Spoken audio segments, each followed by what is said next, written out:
Hello and good evening, and welcome to the broadcast studio of Truth and Consequences Radio, brought to you live from the basement of Liberty Worship Center. And I am so glad that you are here to join me tonight. Before I begin, I want to send out a special shout out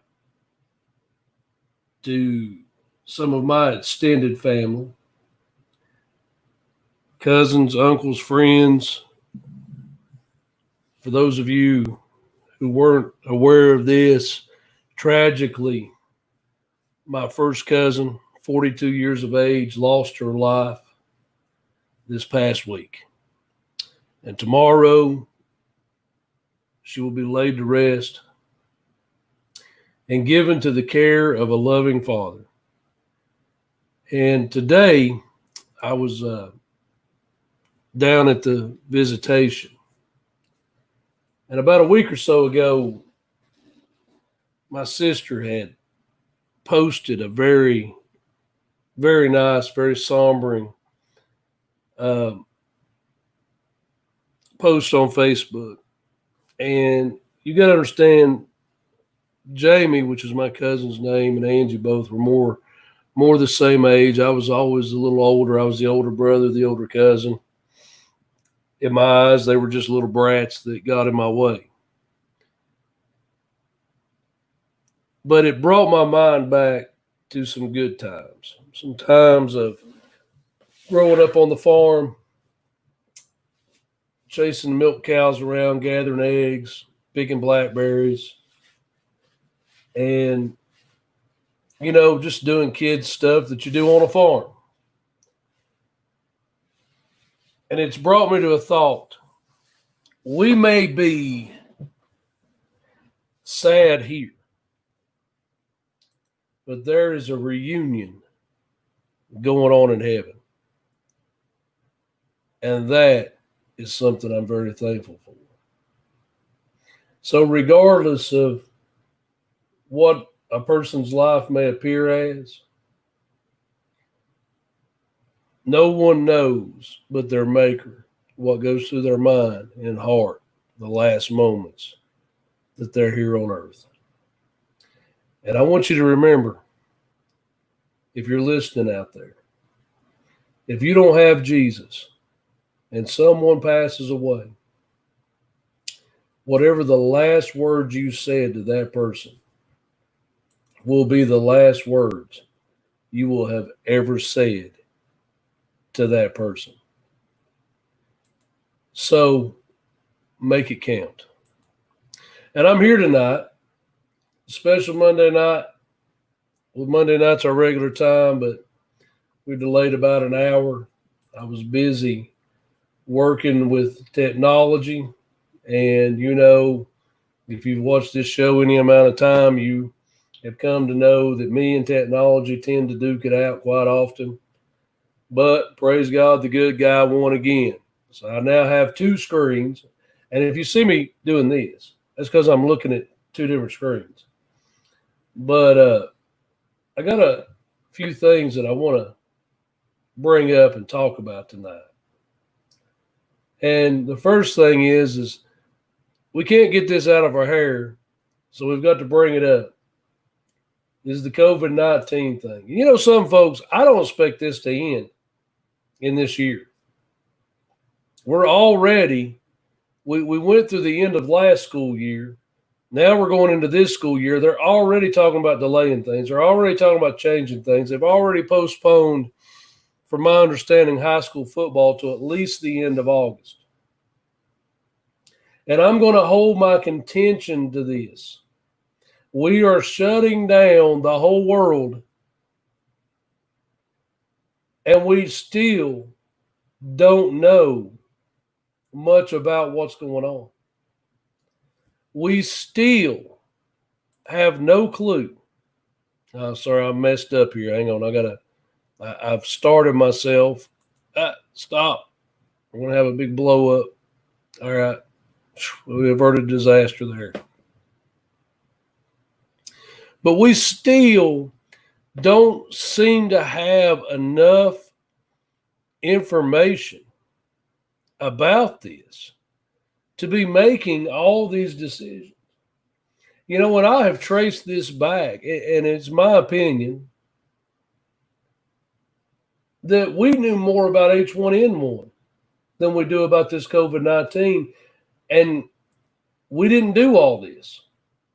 We didn't shut churches down. We didn't, social distance. All of these things are of a design. Now you hear me. They're of a design. They are designed to indoctrinate and to change our way of life. We didn't do all this. We didn't shut churches down. We didn't, that was so good I had to hear it twice. So what can we draw from this? Well, I think we're seeing more come to light in the days and weeks. And I know that this was happening before the COVID-19, but monuments are being torn down all over the nation. And I'm going to pull up something here in a few moments. We're going to get into that about monuments. But before we do that, I found something kind of interesting.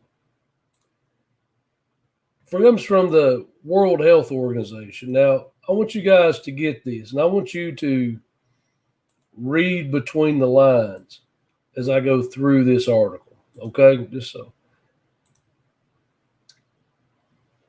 The World Health Organization has come out and as a section of their page is called Mythbusters. I found that humorous. But they've got some interesting things to say. So maybe we can find a little bit of humor as we go through this. But the number one thing that comes up on the page is fact. People should not wear masks while exercising. Now,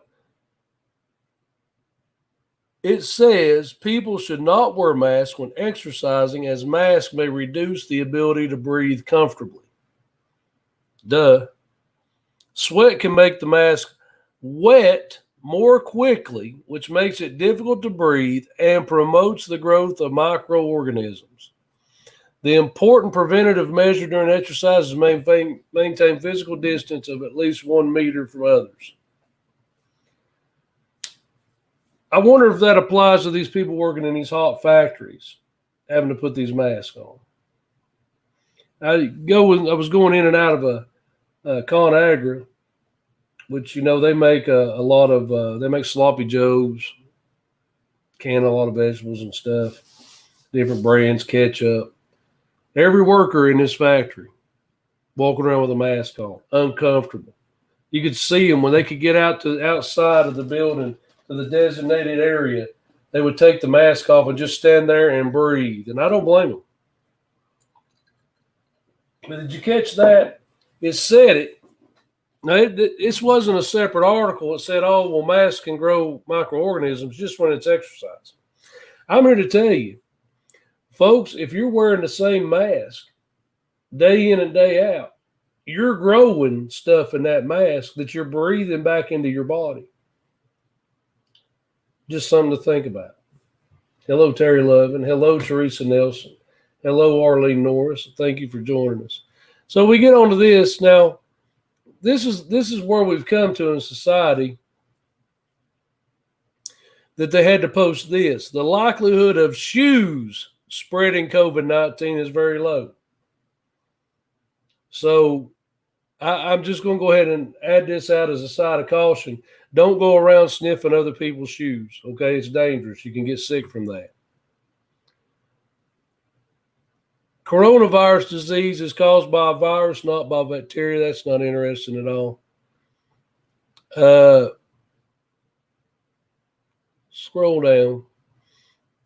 Fact, most people who get COVID-19 recover from it.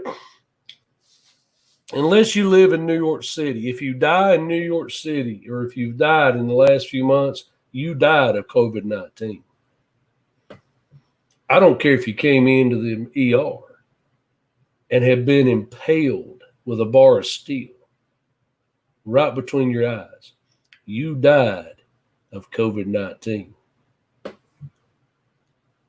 Let's scroll on down. Drinking alcohol does not protect you against COVID-19 and can be dangerous.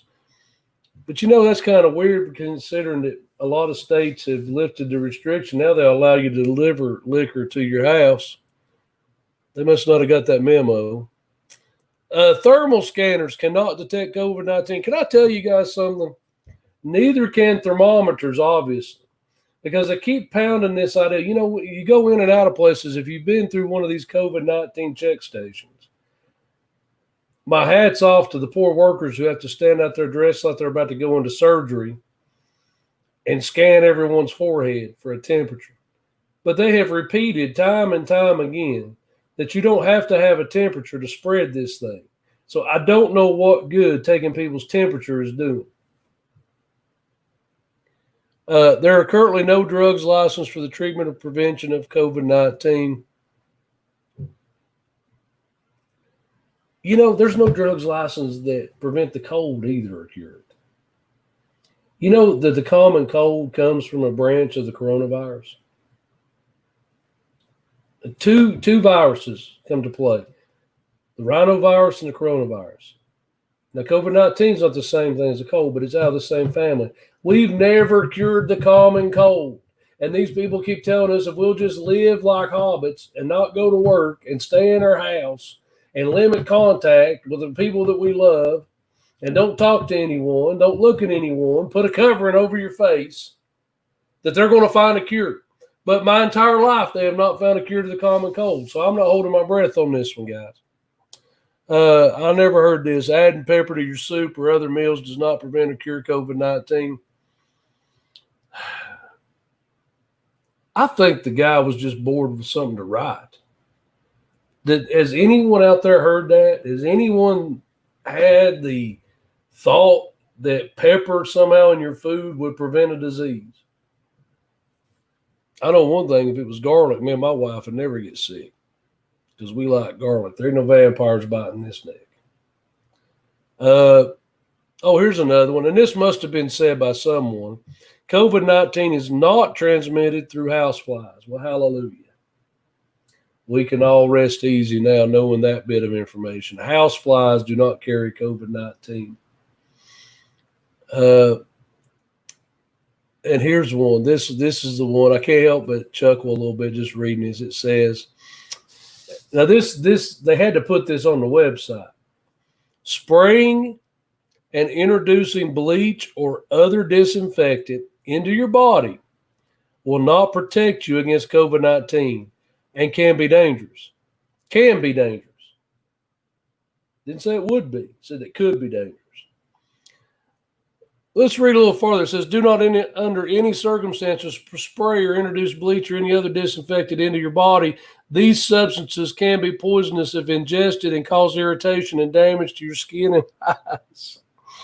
Bleach and disinfectant should be used carefully to disinfect surfaces only. Remember to keep chlorine, bleach, and other disinfectants out of the reach of children. They should update that and say keep it out of the reach of idiots too.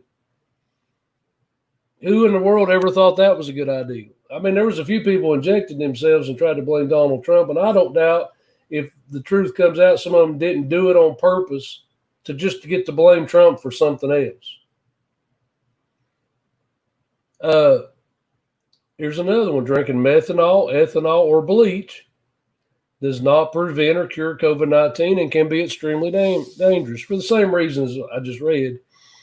Do not put bleach into your body or Lysol or anything. Hello, Dustina. Good to have you on tonight. I noticed some of you guys, last week we kind of got tripped up, and the show actually went on Thursday night, and it was a good one. We spoke about Nimrod to now.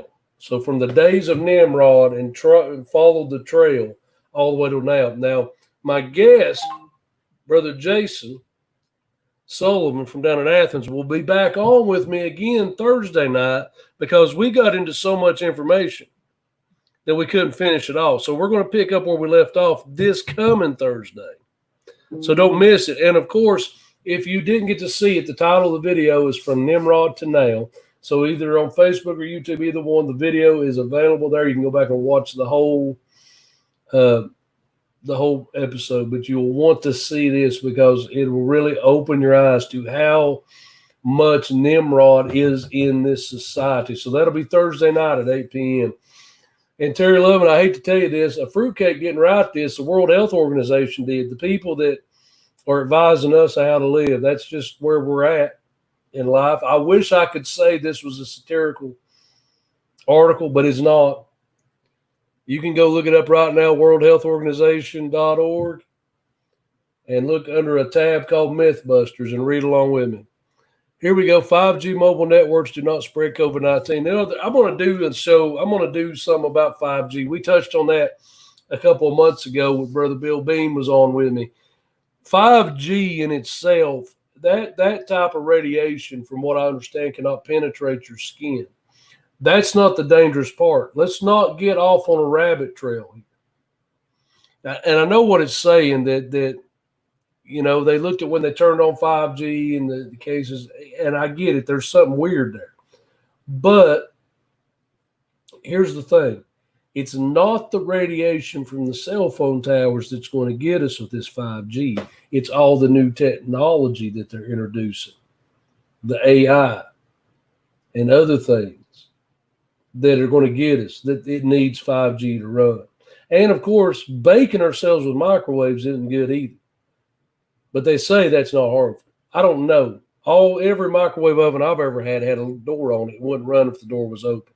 Although one time on a dare, when I was in high school in home economics, they and this might explain a lot to a lot of people, but on a dare, there was a microwave that would run with the door open, and I did stick my head in it for just a couple of seconds, but nothing happened. I mean, you can see I'm okay. I'm not immune. All right, let's see. What other good wisdom? Exposing yourself to the sun or temperatures higher than whatever 25 degrees Celsius is, that's actually pretty warm, does not protect you from COVID-19. Actually, it does. They're wrong. The sun is a natural disinfectant. And I've read many, many articles up to now that stated that the virus could not survive for very long at high temperatures. So the likelihood of you getting it at a beach versus a crowded Walmart is greatly reduced at the beach. And that brings me to something else. And I don't know. I mean, I know some people's talked about this and went around about it. But how does shutting the stores down at 8 o'clock at night help prevent the spread? I understand that they're taking the extra time to clean and disinfect. Okay, I get that. But like the Walmart here where I live, a lot of people shop there. And sometimes I shop there because there's certain things that you can't get anywhere else unless you order it online. And some things you need. You don't need to wait 4 or 5 days or whatever to order it. But who was the rocket scientist that decided that we're going to help slow down the spread of this by forcing everyone in the same door? Everyone has to go in the same door and out the same door. Come on. And by limiting the hours that they're open, now you're forcing everyone to go there at the same time. That's right, Christine. Rioters and looters. If you're in a riot, only if you're protesting Trump, though, the COVID-19 has given us a pardon. If you're in a riot and you're mad at the system, mad at Trump, and you want socialism, then COVID-19 won't bother you. It's pardoned you. So if you want to spare your life, if you're terrified of COVID-19, just join Antifa, and it won't bother you. You can walk around. Well, you'll have to wear a mask because cowards, you'll be joining a cowardly group that has to put a mask on to go out. But, other than that, your COVID-19 is not going to bother you.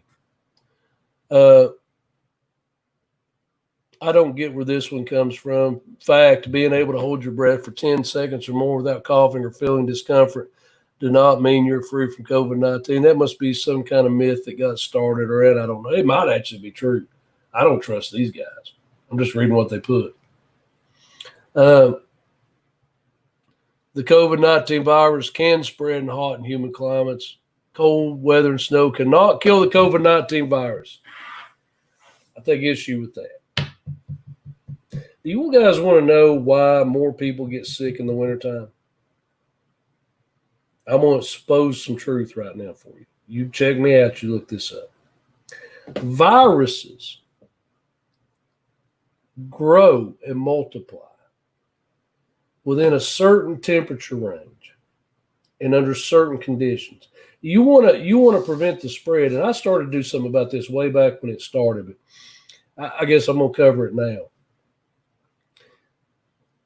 Most people don't realize that the dirtiest place in their house, as far as being a health hazard, is their vacuum cleaner.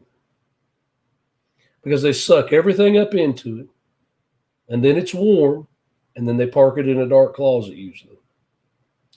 If you'll read the advisory on the bags and filters that come with those machines, they will tell you in small print that the bag should be changed every time you use it for that reason. Now, myself, we use a water trap vacuum, or if it's a regular upright vacuum, it is one with washable filters that gets washed every time we use it. So I'm just telling you. But what that brings me to my point. Viruses thrive at certain temperatures, and it just happens to be in closed up spaces when the range, I think it's something like between 65 to 80 degrees, something in that. But it's a range where most people keep their thermostats set on. So in the winter months, people tend to stay inside with the heat on, and everything they drag into their house flourishes there. And that's why colds, flus, all this stuff becomes it really starts pounding. The thing about the month when flu season starts, it's the cooler months when people start staying inside. So I'm going to take issue with this. As far as I know, there is not a virus that can survive outside when it is freezing weather, when it's in 40 degrees or below. Now, if you want any more proof of that, go to visit a hospital and ask them why they keep it so cool. The reason why they keep a hospital about 66, 64, somewhere in there. Reason, because they know and have known for a long time that at 64, it slows down the spread of viruses. You see what I'm getting at here? So I think this might be one of those fake facts, fake news, so that when they bring out the whole idea of October, November, oh my gosh, no one can go vote. It's too dangerous. It's too crowded. COVID-19's here. We'll do mail-in ballots, and then they'll steal the election. It's my opinion. Let's see what else we can find out. Taking a hot bath does not prevent COVID-19, but I'm going to tell you, I'm for hot baths. I wish more people took them more often. COVID-19 cannot be spread through mosquito bites. That's interesting, isn't it? A mosquito that will suck blood out of one person and then take and chew on another person can't spread a virus that supposedly I can sneeze on you and you'll get. Let's move on. Maybe mosquitoes don't live long with it, or they just suck out the blood that doesn't have it. That's it. They got little strainers in their little beaks. Hand dryers are not effective in killing COVID-19 virus. Who said they were?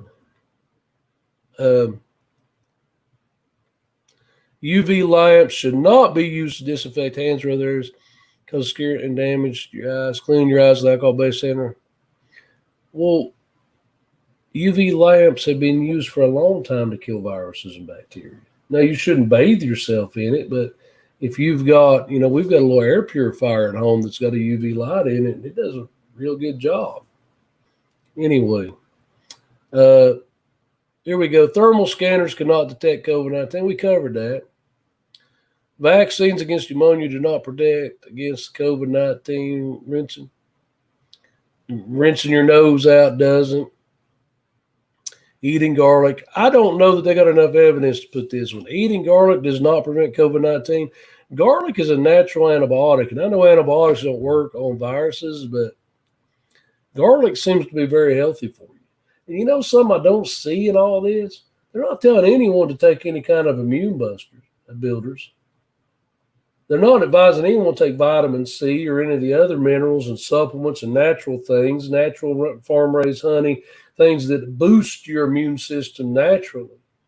Because you have the ability, folks, most people come in contact with Ebola quite often in their life and never get sick from it. And that's just one thing. Salmonella, all these things. It's when you become overloaded when your immune system can't handle the amount that you come in contact with. Or possibly if it comes in contact with something it's not been encountered before. But, excuse me, the immune system does do a beautiful job of protecting us. So I can't see why there's not any advisory whatsoever. We're supposed to put on these nasty masks and cough and snot and everything else in them and wear them day in and day out. Keep them wrapped around your face. Keep them close at hand. Keep them hanging in your car. They don't ever advise anyone to wash them. It almost seems like they want to get us sick. Just thought I would throw out there. People of all ages. You mean people of every age can be infected by a virus? I'm glad you put that. And the list goes on and on. I don't know if I want to even get through all this. We could read the what we do section. Let's just see here. What do they do? Nothing came up. Okay. That makes sense. Well, anyway, folks. So that's where we're at. We don't know anything more than what we knew before. And we're being played right now. Now, I know this is a real thing. And look, if you've lost someone or someone's been sick, I get it. But there's diseases out there. This whole thing is used. I don't know. Am I the only one? And drop a comment if you don't agree with me. Can you just not see the social engineering that's taking place through all this? The redesigning, the making of a new normal, and things are already starting to be said that how they need to suspend the Second Amendment and take our guns, and we're going to require martial law. We're going to do this, that, and the other. We're going to protect you, protect you, protect you. There's only one man. There's only one entity that can protect you, and his name is Jesus. Don't buy into this garbage. These people, the media, the politicians, none of them are looking out for our best interest here. We're on our own. We just need to come to terms with the fact that we just need to start making our own decisions, that we're on our own, that every one of them that speaks has some type of agenda behind it, and pray for the very few handful that's left in government that that's not the case. But we're on our own. When you've got devils, and I want to make sure I get this right.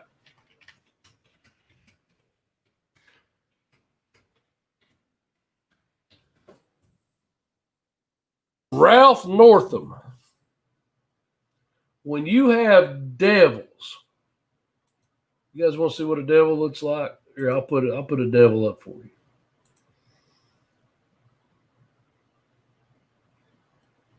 When you have devils, like this guy right here,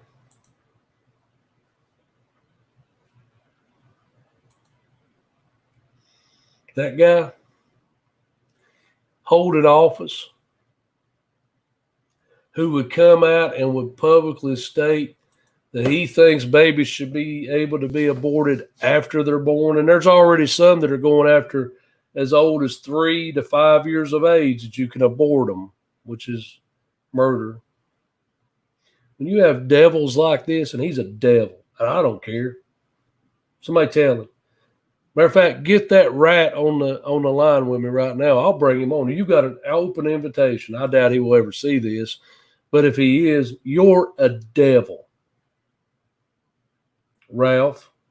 Devil Ralph. That's what I'm going to start calling him. Devil Ralph. Who is playing his little Hitler move to ask people to rat on churches that are assembled. Let me tell you something. If the world's ending, I don't care if you believe in God or not. You can't take the religious liberties away from people. Look, us believers, this is important to us. We have a right to assemble. We have a right to weigh out the risk and decide whether or not we want to assemble together. And this is America. Look, Ralph, Devil Ralph, you don't get to make those kind of decisions here. You need to go be a dictator somewhere else. You need to go run and be the president of Canada or Mexico or I don't care where you go. Just go somewhere else. And people of Virginia, folks, you guys need to storm your state house and run him out. People will say, oh, you shouldn't say that. Well, why not? Antifa's threatening it all the time.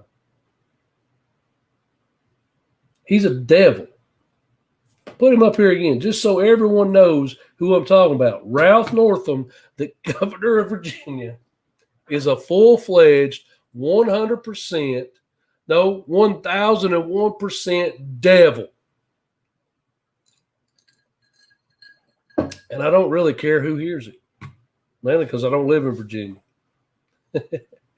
But no, seriously, folks, any of you that know me know if he was the governor of Tennessee, I'd be just as hard. And I'm going to tell you something. I haven't quite figured out Bill Lee yet, but I wish Bill Lee, I wish him the best. I feel like that man is trying.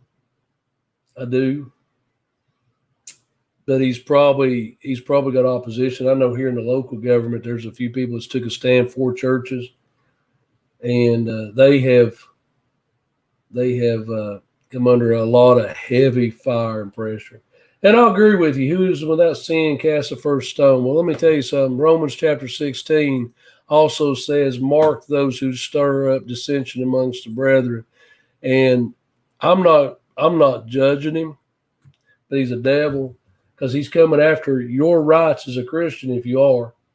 Now, if you're not a Christian, this may not apply to you. But he's coming after us. Okay, he's got this little Adolf Hitler mentality. And Jeremiah said we were called to be watchmen on the wall. I don't have any choice but to sit here and say that man is trying to destroy the churches. He's part of it. Now, we can pray for his soul, and we should. But right now, he's put the line in the sand. Now, God will judge you. But I also know what he's trying to do. And anyone who would stand up and say, look, if a baby's a year old and you decide you don't want it anymore, it should be okay to terminate it, is evil. And I'm not going to apologize for saying that he's evil. So, yeah, it's called the afterbirth abortion. And it's so hard to wrap your mind around how can we even come to this determination? My gosh, take it to the orphanage, but don't kill it. I can understand how people can get in a position, how someone can be too young or whatever the reason may be, or they've had situations in their life and they realize I can't raise a kid. I'm not going to be a good parent. I'm not going to be a good provider.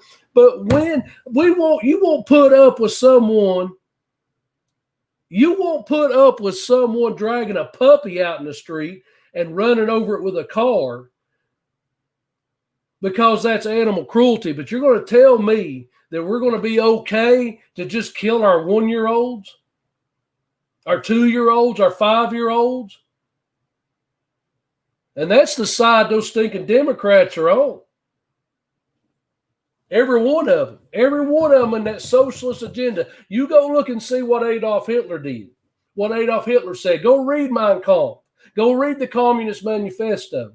And I'm going to get into that in a minute. Go read what these evil, evil dictators did to their own people. Does anyone out there even know? Do they even teach this in history? That Joseph Stalin forced women to have sexual relations with apes because he was trying to make a super soldier? Go look it up. And we're not supposed to call him evil? Come on. Let's get serious for a minute. God bless you, sister. A lot of our sister churches in the same predicament. With that, I'm going to take a quick break, and we'll be right back.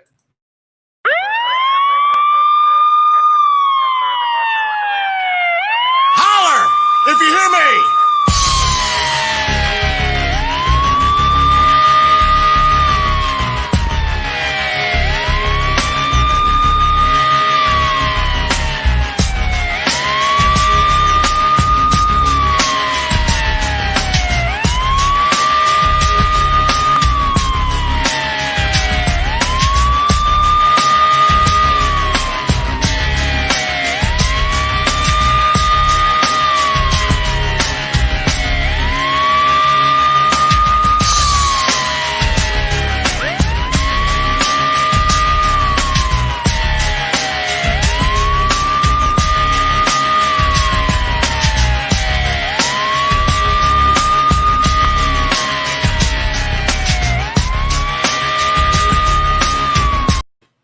All right. Thank you all very much. I had to compose myself there for a moment. But, look, everyone's got their own opinion about things. But when something's demonic, it's demonic. And that's a lot of the church's problem. Is we always find a reason to excuse the evil and look the other way. That's the reason why slavery was promoted from behind the pulpits, because the church wanted to be accepted by society. That's the reason why a lot of evil, and I talk about Nazi Germany a lot because I see such deep comparisons. And I'm going to promote something. Oh, we should have sound. Am I getting out?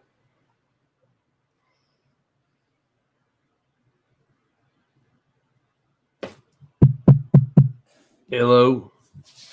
Anyway, I'm going to find it here. Well, I thought I was going to. But anyway, somewhere on as many shelves of books, there's a story. It's the biography of a man by the name of Dietrich Bonhoeffer.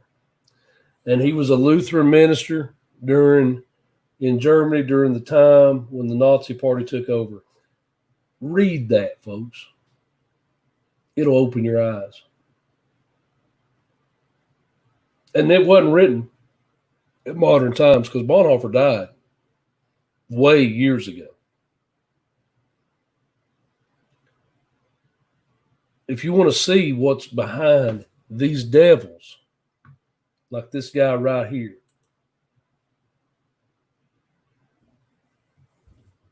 you'll see it in that book. And they, they have the audacity to label conservative Christians Nazis. That's just another page out of their book.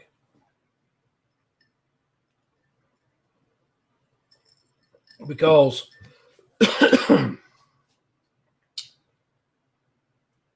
one of their tactics was to take the things they were guilty of doing and blame the other parties for doing it.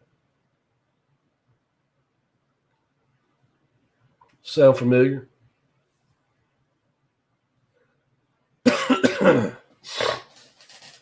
I can remember when political correctness became a thing, and it was Democratic representatives who pushed it. And just recently,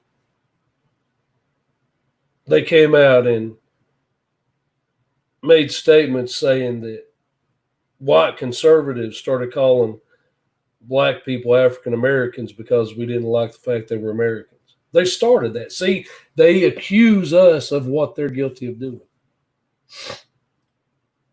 They accuse us of being racist when they're the racist.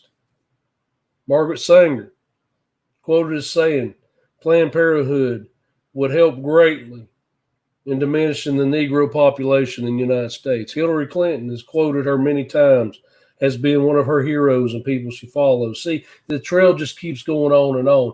And the 1920 Democratic Conventions was held by Klansmen. Come on. I can just go on and on with this. They accuse the other side of doing what they're doing. But anyway, on to the next subject. Monuments.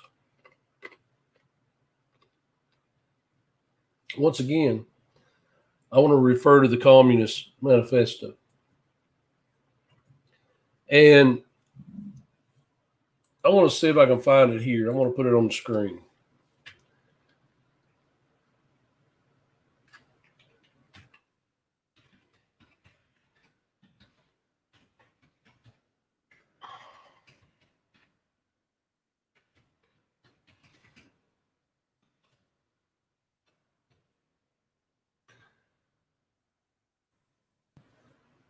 So right here, Karl Marx.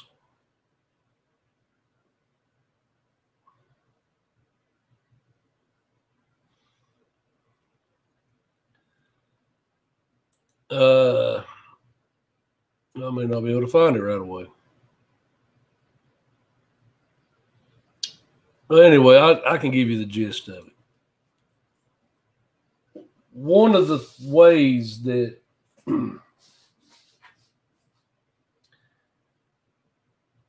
that they indoctrinated a society into communism. And remember, socialism is the first step that direction, is to eradicate all history. And I was listening to another program before when I was having supper, before I came over here to the office to go live. And a lady called the program and said, well, listen, why should Christians be so upset about the tearing down of monuments? We're not supposed to be worshiping idols anyway. It wouldn't bother me at all if they took them all down, all the monuments in Washington and everything. Well, let's refer to the Bible. Because when Joshua crossed the River Jordan into the Promised Land, God told them to take 12 stones and build a monument so that when their children would ask what happened, that would be a remembrance of what God had done in their time. So God's into building monuments. Not graven images, but monuments. And when we've got an historical marker, that's who we are. Good, bad, and ugly.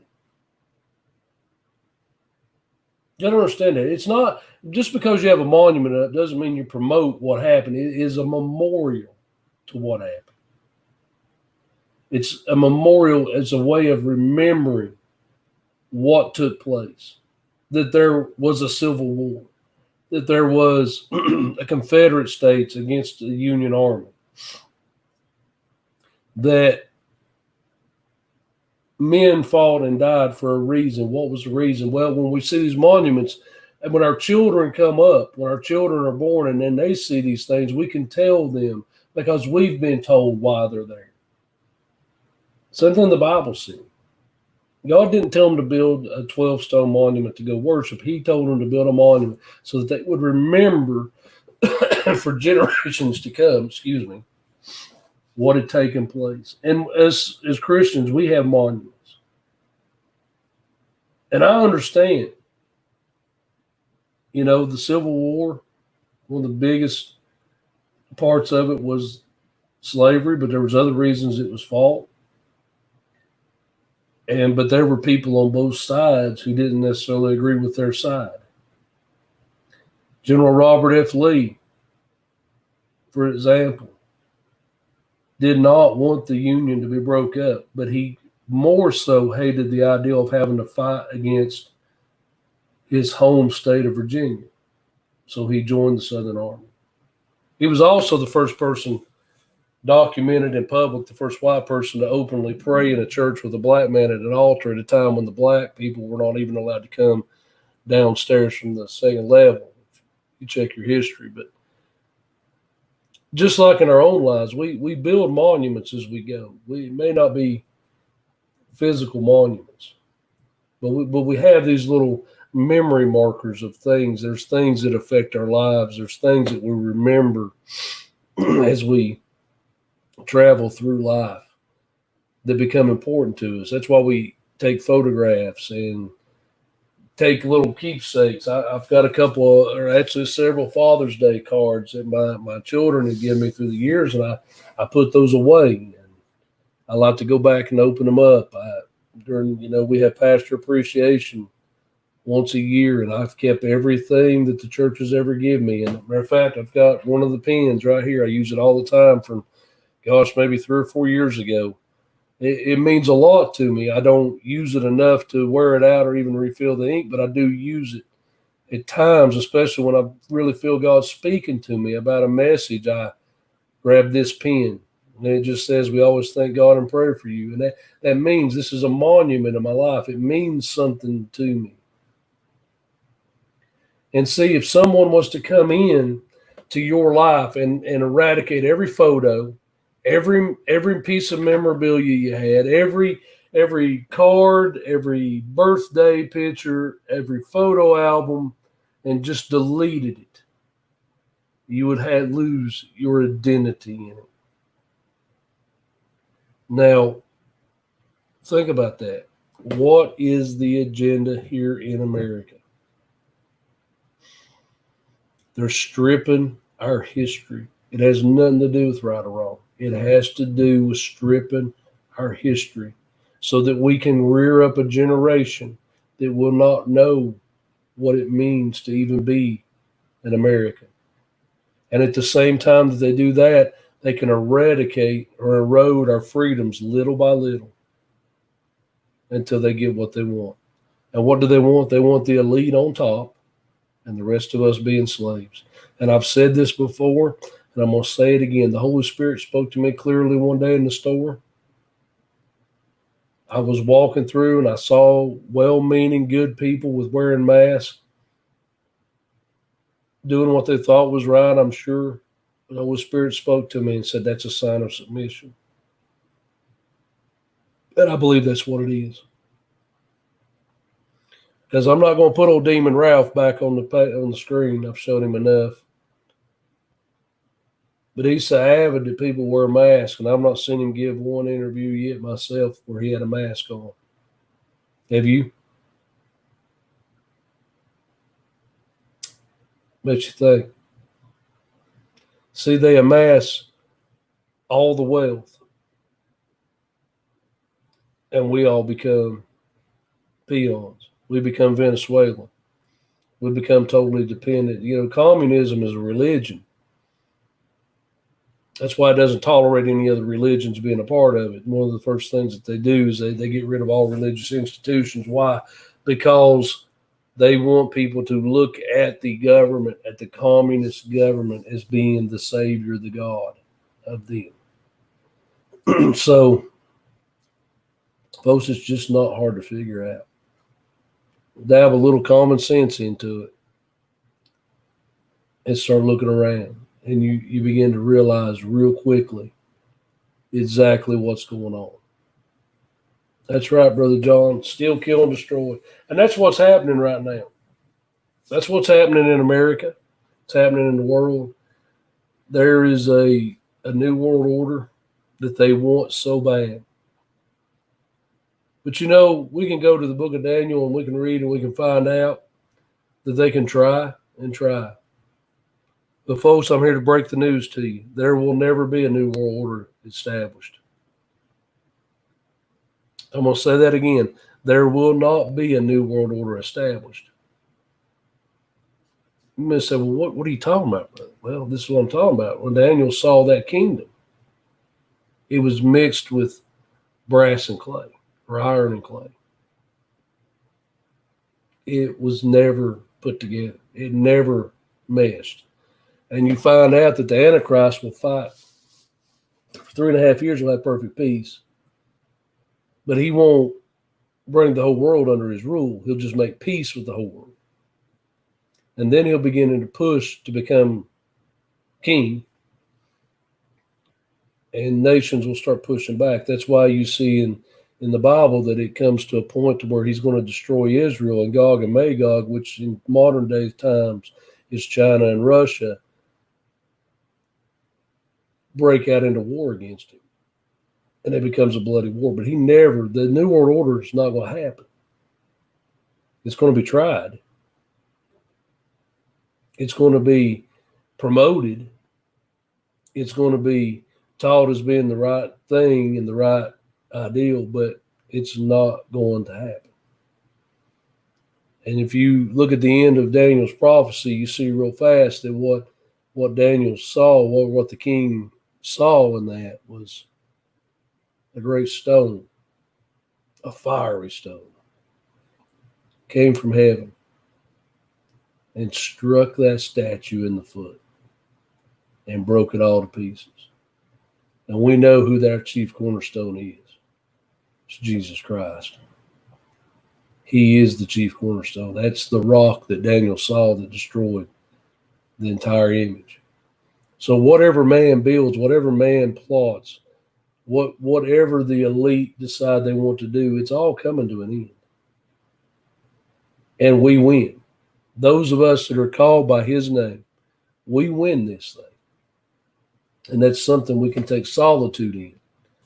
That's something that we can take great comfort in, knowing that we know that no matter what,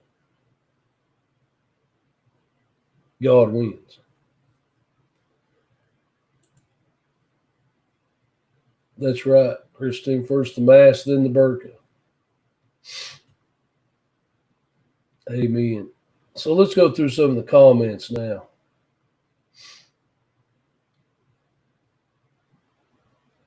Try to open this up. We shouldn't be seen as white people or black people. We're people first, such as I am a man who happens to be white. I'm not a white man first, I'm a man first, and that's true. We are all men. We're all women. I was asked a question one time by a young black man. And he was with, I don't know if they were married or not, but he was with a white woman and they had a little girl. One of the prettiest kids. I mean, just, you could imagine this little girl in a beauty pageant, one of the little kid pageants. And he came up to me, and I don't know, he must have been bothered or something had been said, but he found out I was a preacher, and he said, "Preacher, I want to ask you something." I said, "Go ahead." He said, "Is it wrong? Should we have not brought this baby into the world?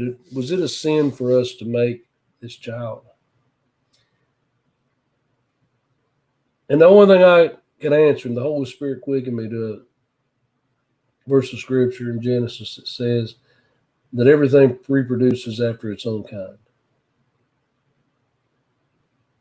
So what does that tell us? Well, it tells us that men are just men and women are just women. If we were some different type of species, the way the media is trying to promote it, that the media thinks that we're so dumb that they can say things and we'll just buy into it. And unfortunately, there's a lot of people like that, but not everyone. But the media paints the picture that somehow races are just so different from each other. Racists think that whatever their particular race is the only race to be a part of, and everyone else is somehow lesser of human.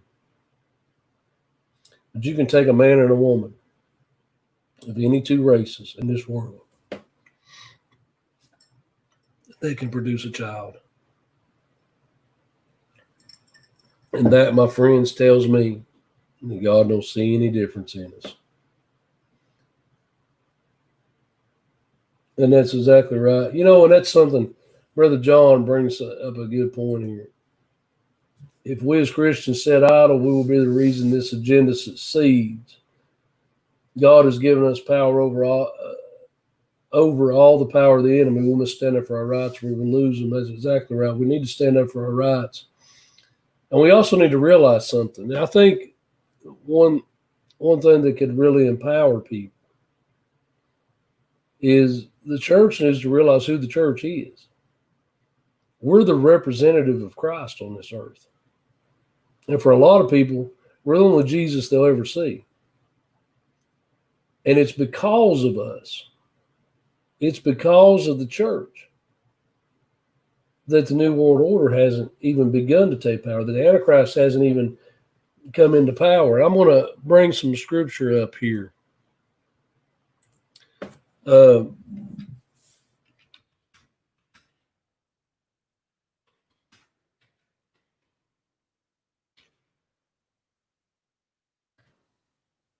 Comes out 2 Thessalonians. King James Version, chapter 2, verse 3. Let no man deceive you by any means. For that day shall not come except there come a falling away first, and a man of sin be revealed, the son of perdition. Now that's speaking of the Antichrist. So I'm going to put this up on the screen. And so that we can take a closer look at it. And then I want to give a quick Bible lesson on this in case you may not have seen it. So that's 2 Thessalonians chapter 2, verse 3. Now, a lot of people get hung up on the middle. It says, except there come a falling away first. In the Greek, the word that Paul uses there is apostasia. And as a matter of fact, that's where we get the word apostasy today, which means a falling away from the faith. It's also used to describe a time when people would, even people who said they were Christians, would begin to doubt who God is and begin to introduce other type of beliefs and theories. And a lot of what we see today is apostasy. It's just a falling away from the faith. But that's not what Paul was describing. You see, Paul, you've got to understand, he was speaking Greek 2,000 years ago, and like any other language, it's changed. The word apostasia, when Paul spoke, it did not mean a falling away the same that we take it now. What the word apostasia meant was a great travel, a great exodus. If he were to describe Israel leaving Egypt, he would have called it an apostasia. It was a great gathering of a large number of people gathered up, and they all go on a long journey together. So what Paul's basically saying here is he says, let no man deceive you by any means. For that day shall not come except there come a falling away first, and that the man of sin be revealed, the son of perdition. So what's going to take place first? Well, the apostasia, the rapture. So as long as the called, the church, the body of Christ is here, As long as there's people willing to stand on the wall and watch, and as long as there's people willing to convey the truth and to preach the gospel, then the man of sin cannot be revealed. We have to be moved out of the way. And I've been pounding hard on this lately because I want people to be empowered with this knowledge to realize your prayers have an effect. Your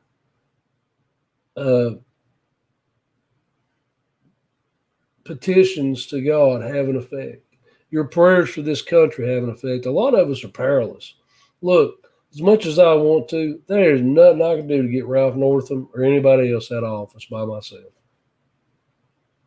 There's nothing I would do, because to do any of that myself, I'd have to break the law, and I'm not going to do that. But my prayers can move mountains. My faith can move mountains, and so can yours. So what we need to do is we need to not let our hearts be troubled. We need to take the stand that we know that Jesus told us that they wouldn't like us and that we would be as sheep sent to the wolves, and that through that, being sheep sent to the wolves, that we would be in unfamiliar, unfriendly territory, but realize that God doesn't lose sheep. If one disappears from a flock of 100, he'll leave the 99 and go after the one. We have nothing to fear in this world, nothing whatsoever. We can hit our knee, and that's something they can't take away. Because you know what? I can pray all to myself without moving my lips. I can pray to God, to myself, any moment, any time, and he hears me. And that's what the devil can't stand. Because as hard as he tries to push, now in every direction he pushes, and the tighter that he squeezes, you know what he only ends up doing? He ends up causing God's people to petition God harder, and God moves on their behalf. And it's only through his power and his might. And he has the final say. You know, you want to see how laughable Satan's plan is? He has to go and before he can bring up his big bad Antichrist, he has to have permission first. Doesn't sound like much of an enemy to me, does it to you? Does that sound like a threat to anyone? So, yeah, we're like sheep being led to slaughter right now. We are. And some of us may end up being slaughtered. But the Lord said he was sending us out as that. We've been sent to this. We've been sent for this moment. We've been born for this time. God knew when we would all be alive. We've been born to see these things come to pass. And I believe we'll see the rapture probably happen in our lifetime. But that's God's business. We may or may not. But I do know the enemy we've got in front of us. People like Ralph Northam. Yeah, I'm throwing stones at him right now. Because somebody needs to speak up to him. Somebody needs to call that evil out for what it is. Him coming on and saying, oh, if you see a church have you gathering together, call the authorities and let them know. You could write that into a script about Nazi Germany and it'd fit just fine in the movie you were making. Tell us, we're the government. We'll save you. We know what's best for you. We're your savior. We have the answer. That's all I hear out of them. We have the answer. We have the answer. We'll find the answer. Like I said, they've never made a vaccine or a cure for the common cold. And they're going to cure this virus. And it's in the same family. Just one of those things that make you sit back and say, maybe we need to find a different savior.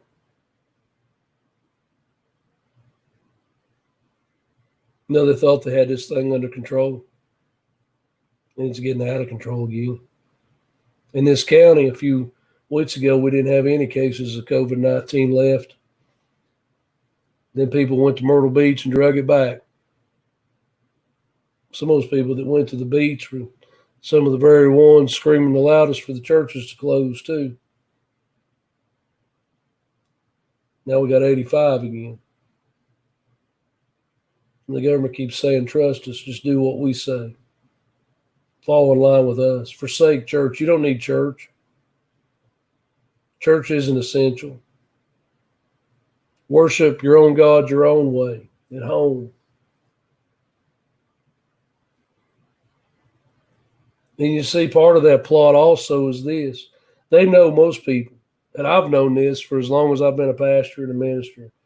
You know, very few people, when they miss, will be faithful tithers. Very few. Most people, if they don't show up for church, they don't pay any tithes that week. They just don't. Now, a few will, but most won't tithe anyway. And they know if they can keep churches shut long enough that the churches will start shutting down. And see, that's another problem that I see happening in the modern church world. Is too much is being laid on the leaderships of the churches. Too much is being laid on the pastor's family, the associate pastors, the deacons, the elders, the Sunday school teachers. Too many of those very few are pulling money out of their own pocket to keep the doors open because they love God and they want to see people's lives change. But most lay members, they lay back and throw a tip in every now and again. And even though they can open up the Bible for themselves and they can see right there in black and white where God commands his people to support the work of the ministry, they still neglect it. See, that's something the devil knows as well. And he knows if he can keep the church doors shut long enough, they'll start closing because there won't be any way of keeping them open. Look, folks, I'm not all about the money, and anyone who knows me personally knows that. And anyone who would say anything otherwise is a liar, and the truth's not in them. I can show you my bank account to prove it. But I can tell you right now, I'm sitting here talking to you on the internet that costs money. I'm sitting here talking to you in a building that's got heat and air and electrical, and all that costs money. These buildings can't stay open if there's no help. Now, us, we're fine. God's blessed our finances, and we've got a crew of very, very faithful givers, and I'm thankful for you guys. But I think about some of these other churches that, you know, they were struggling when this started. And there are some that are closing for good. What we're doing, part of this indoctrination is, you know, they're fine right now for us to get on Facebook and YouTube and broadcast messages. What are you going to do when they start censoring that as hate speech? What are the people going to do if they sit back and let all the churches close? And the only way you can hear a message is through these means here. And then what happens when YouTube and Facebook shuts us down? And you can't hear it anymore. You can't have fellowship. Folks, think about this. I know they've censored some of my stuff. I know they've censored some of my messages. I know that there's been times we couldn't upload it. We couldn't hook a live stream up, and Billy Taylor's on here. He'll verify to save our lives and keep it running. Some of the people who's helped run the stream, you know, I've seen their frustration. It just keeps shutting down for some reason all of a sudden. I've noticed some of these videos, which, you know, I'm live. I'm live on YouTube and I'm live on Facebook right now. And I have noticed Facebook is pretty good. About the time that I end this, in just a few minutes, the video's up. But I've noticed something about YouTube. I'll shut the live stream down and it might take a day or two before that video becomes available. Strange. It's been uploaded to them right now. Well, why does it take a day or two? Or is someone attempting to censor it? Or practicing for the day when they can censor it? It's a dangerous thing to let the churches shut down, folks. It's a dangerous thing. And if you've got a home church, you need to be sending your tithes into them. You need to be sending your offerings in. I don't care if you've not been able to go there in 6 months. I don't care if they close down in February and they don't have no plan to reopen. If they're still there, if they're still ministering to your needs, if they're doing the best they can in an ugly situation. We've got churches, most of the churches in our conference are in Virginia, and my prayers are out for them and out to them all the time. Those churches, you need to support them. We need to take a stand, and that's one of the biggest ways that Christians can take a stand with their pocketbooks.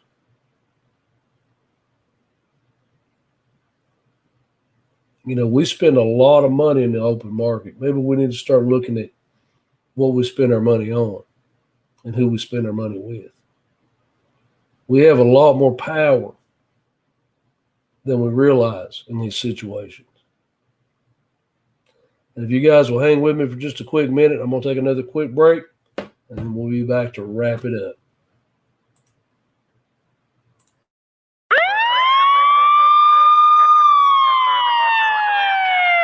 Holler if you hear me!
All right, I'm going to have to make a longer break message because I'm getting too old to get down the hall and get a bottle of water and get back that fast. And I was actually running some of the way. So I thanks everyone for being on here with me tonight. And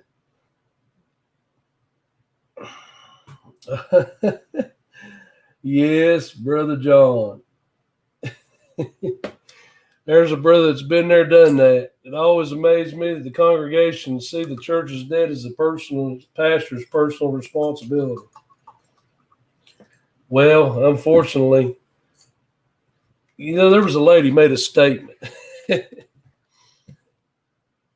one time to my sister, I think it was telling me about it, that they didn't believe a church should ever ask for money, that a church should just be given money.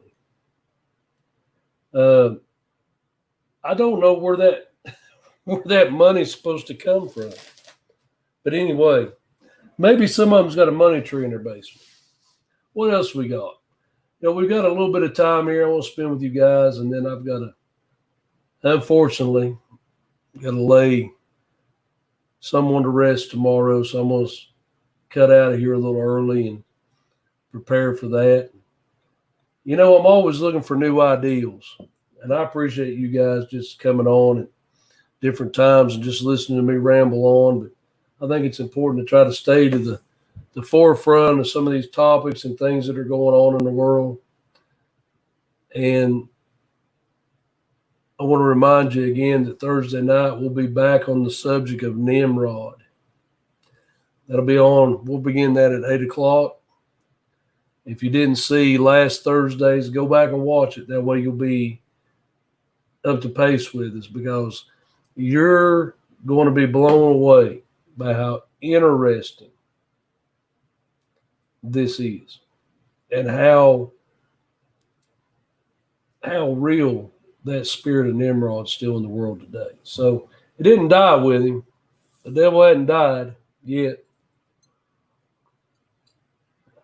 I also want to announce too that here in the near future, Brother Bill Bean will be back on with us and talking about spiritual warfare. And I also got plans to bring Brother Don Carey back. Brother John Dixon, we've got some plans for him. He's going to become, him and Billy Taylor both are going to become content creators for the channel. And most of the problem is they're waiting on me, to be honest with you, to get my end of things to where they need to be. And that's right, Christine. I don't know if you tuned in Thursday, but we discussed the Tower of Babel at length. And Nimrod was the king of the land that built that tower. So any ideals, though, that people have for future program, I know that I have gotten a confirmation from a minister by the name of Ken Ovine, who is a creationist scientist who has agreed to book a date in the future with us. So I'm looking forward to that. That'll be very interesting. That guy is a guy, he'll go on. He would go out and to colleges and openly debate in front of a whole auditorium of people, 3 or 4 professors from whatever college he was at, on the ideal of evolution versus creationism. But I want to show you something on that, since we brought that up. And this is something I want to just a thought that believers, I think, should have. If you boil evolution down to its core belief, it teaches us that mankind, and all species for that matter, are evolving and becoming something greater. Lucifer said that he would ascend his throne above the Most High's. But creationism teaches us a different story. And if you read through the Bible, you see it. You see how men used to live to be hundreds upon hundreds of years old, and then slowly but surely our lifespan has shortened. Oh, we've gained a few years in modern times through modern medicine, but we're nowhere near going back to having people to live 200 years, 150 years. What creationism teaches us is that man started off as something great, and we're slowly getting worse. And that's why I believe disease and pestilence is running rampant. Our lifespans, most people, 70 seems to be the age. Some people go to 80s. A lot of people go in their 60s. And that's just a big difference in the two theories, the two ideals. So as believers, when we go through our Bible, it should be easy to see which side of that debate we should be on. There shouldn't be any question. Yes, any guess that people might have, Jeff, I appreciate you being on, brother. It's been a while. Anyone have any idea of someone you'd like me to bring on? Just shoot me a comment, shoot me a private message with a name and number, and I'll reach out to them and see if they want to sit down and ramble on with me for a couple of hours. But I hope everyone out there has enjoyed this. I hope everyone out there is safe. And I hope you're blessed. And I just want to say this. Don't look for government to help you. Look, you can read news article after news article, and it's easy to see. There ain't no help coming from them. Government's full of empty promises. But the man that went on Calvary's hill and hung on an old wooden cross, now he's a promise keeper. And he's your help. The Bible says he's your ever-present help in time of trouble. So right now, even though the world is literally right before our eyes going to hell in a handbasket, we need to realize that now is the time, as Peter said, that we're in the fiery flames, that we should rejoice because we know that our redemption is drawing near. I love y'all. God bless y'all. And I'll tell you what, Thursday night on the wrap up, I'm going to have the brothers back on with me. I know you've missed them. I know a lot of people's been out there asking the question, where's Billy? And that brings me to another, and we got to see, we need to get an update right now. And I'm going to give it to you live. What is the count on YouTube? Oh, we've lost a step. We were gaining ground quickly, but we've kind of stalled. We got 39 subscribers to the YouTube channel. 39. Now we need to get to the 100 before I give away that Where's Billy t-shirt. And you're going to want this t-shirt. I promise. So if you like this page on Facebook, skip on over to the YouTube channel, Truth and Consequences Radio. Give that channel a like. Share the videos from that back to your Facebook feed. And I will be drawing a name when we hit 100 subscribers. And every 100 after that, we'll be giving away free t-shirts and other merchandise just for you guys helping me spread the word. God bless you. I love you. And we'll see you Thursday night, 8 o'clock. Good night.